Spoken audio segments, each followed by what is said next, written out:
I was 7 years old. Michael asked, do you and the family want to come to Neverland? Two little boys drawn into the orbit of the biggest star in the world. Wade Robson was just 5 years old when he met the performer he already idolised after winning a dance competition. James Safechuck was 9 when he appeared in a commercial with the star. Everybody wanted to meet Michael or be with Michael. And then he likes you. Though they never met, their stories ran in parallel. Disturbing accounts of young boys who say they were manipulated and abused by the king of pop.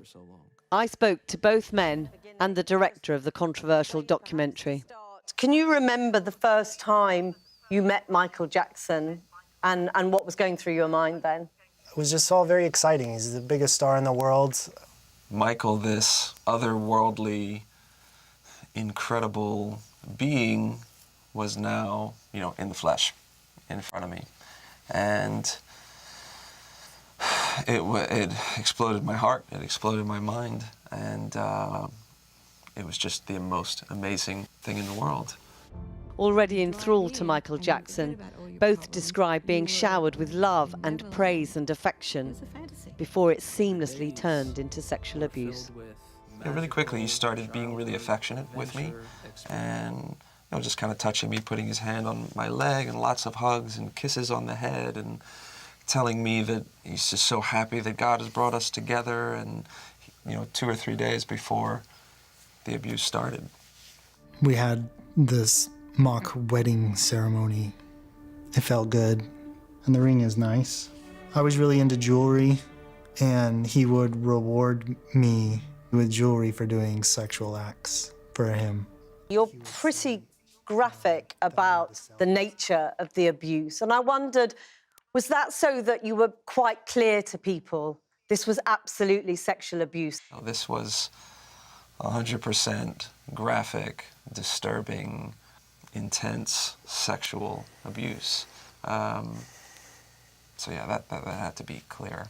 I can just say, for decades, Jackson put up this smokescreen, which was reinforced by, his family and the media as well, that he had this innocent love for children, and I just needed to make it absolutely clear that what was happening in that bedroom behind closed doors between Michael and Wade and between Michael and James was sexual activity. It wasn't affectionate cuddling.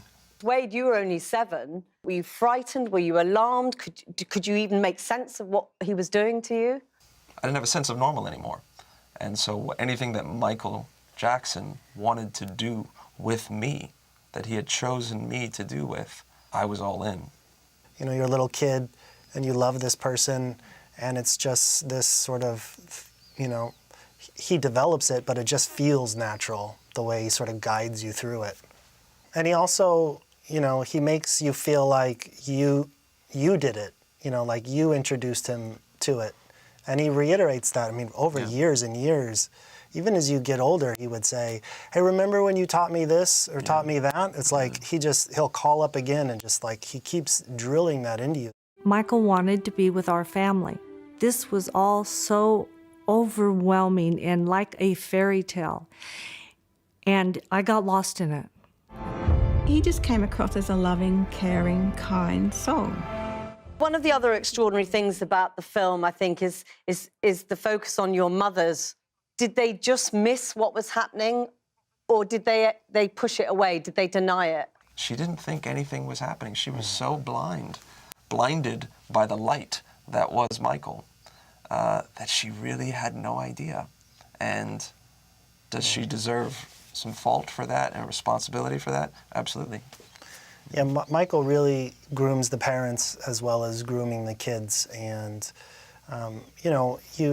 you love your child, and then when somebody who is so amazing, that Michael was, and he's his biggest star, and he tells the parent that your child is special, look how talented your child is. Like, as a parent, that's, you eat that up. The question facing the men is why now? As boys, both spoke in the singer's defence when he faced abuse allegations in the 90s. Wade Robson defended him again in a court case in 2005, which exonerated Jackson of abuse. I couldn't speak the truth any earlier than I did. I wish I could have. I wish I was emotionally and mentally capable earlier than I was. There will be people who say, as your own family said years ago when people put allegations to Michael Jackson, that this is about money. Yeah, people will say whatever they want to say. Yeah, that's an argument that the estate's been using successfully for many years. But, you know, for me, fighting back for young James, nobody fought for him as a kid, and now I'm old enough to take up that fight. So win or lose, it's about fighting. Michael Jackson's family, you will know, have called this a public lynching, a one-sided marathon propaganda against an innocent man who's no longer able to defend himself. We've included Michael denying his guilt, that we've got 3 of his lawyers rebutting the allegations of child sexual abuse. We've got fans in it. So it's disingenuous of the family and of the estate to say this is a one-sided documentary. It clearly isn't. And James and Wade, I wonder, is it enough to be heard? Is it important to be believed too? Because you'll know that there will always be people who refuse to believe any allegations against Michael Jackson. I think being heard is, you know, probably one of the #1 wants of a victim. But, you know, also when all this goes away and the interest goes away, you know, we're still left with being abused. So much silence and so much isolation, which I experienced, James experienced, and most survivors experience. So being heard is a powerful thing. We can't control what people believe. That's up to people's own journey.